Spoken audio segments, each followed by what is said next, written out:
slide 1. Some ideas on radio protocol and etiquette. And I'm sure I can't cover all of them, but there's just some ideas to make things go smoother as we use our radios. Let's go to slide 2. Radio transmissions are not private conversations. In any two-way radio system, it is essential that each person using the system recognizes that many people must also use the same frequency. Radio transmissions are not private conversations. Everything that is transmitted on the base or portable radios might be heard by other people monitoring the channel. Therefore, it is recommended that all radio operators use discretion in transmitting any message. Let's go to slide 3. This is just some general tips that we might consider. Two-way radio antennas will give best performance if placed in a vertical position. Listen before you talk. Two-way radios are not full duplex like a telephone. Only one person can talk at a time. For this reason, no transmission should begin without listening to see if someone else is using the frequency. Let's go to slide 4. Let's talk about the push-to-talk button on your microphone. Do not speak immediately when pressing the push-to-talk button, but wait a bit until the radio is transmitting. If the radio operator speaks as soon as they key up the radio, it clips or cuts off the first syllable of the first word, making it harder to understand the message. We've probably all done that.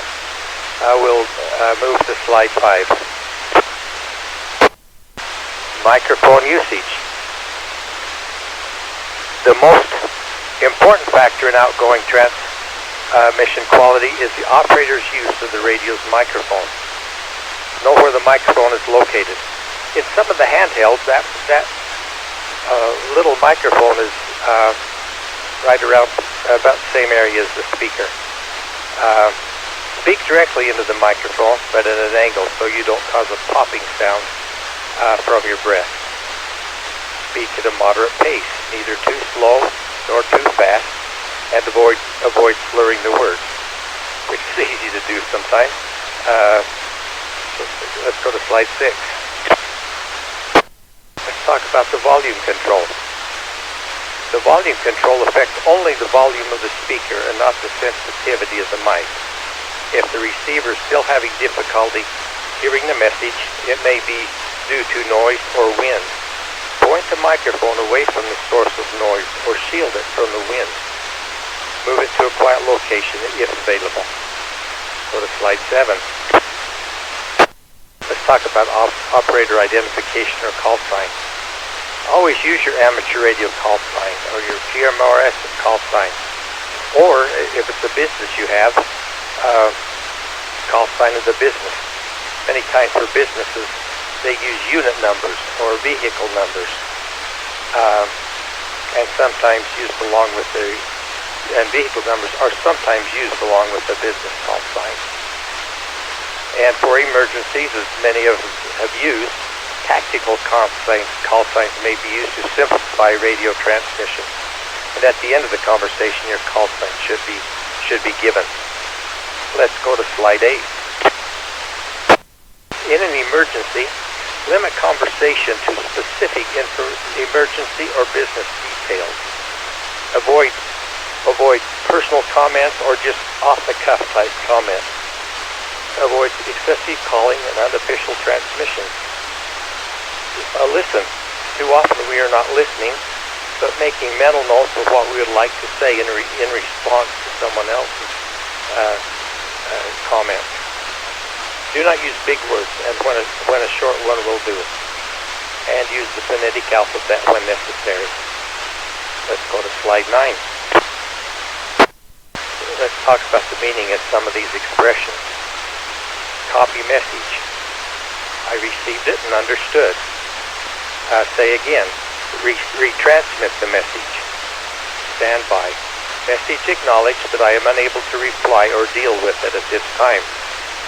Affirmative means yes, and negative means no.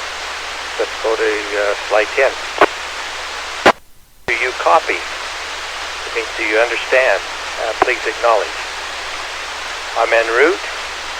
Resources or certain people are heading to the incident. Unreadable.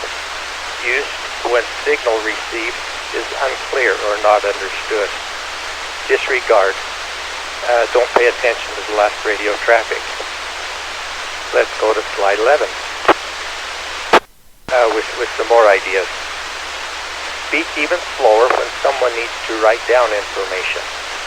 Use normal speaking volume.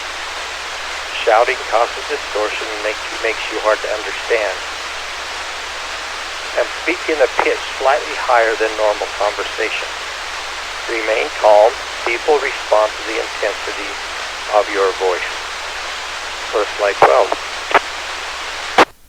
People don't always remember what you said, but they always remember how you said it. Divide long messages into sensible phrases, pausing every now and then. Ensure that the person on the other end is copying your transmission. Always allow others to break in with more important information. And you usually don't have to read everything back. That would probably take too much time, so do not read everything back. Let's go to slide 13. Okay, these are communications that are prohibited by the FCC, and usually doesn't happen, but every once in a while it does. We are not to use profane, indecent, or obscene language, malicious interference with any other radio transmission, and cause unnecessary or unidentified transmission. In other words, we should all identify ourselves when we're using the radio, and we should not be playing music over the air. Okay, that's all of my ideas. I'm sure there are others, and maybe you've already thought of some. But are there any questions or comments?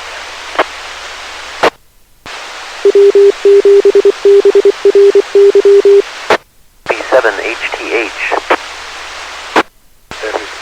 KM7HTH. Go ahead, Brett. Thanks for the presentation. A lot of good reminders there.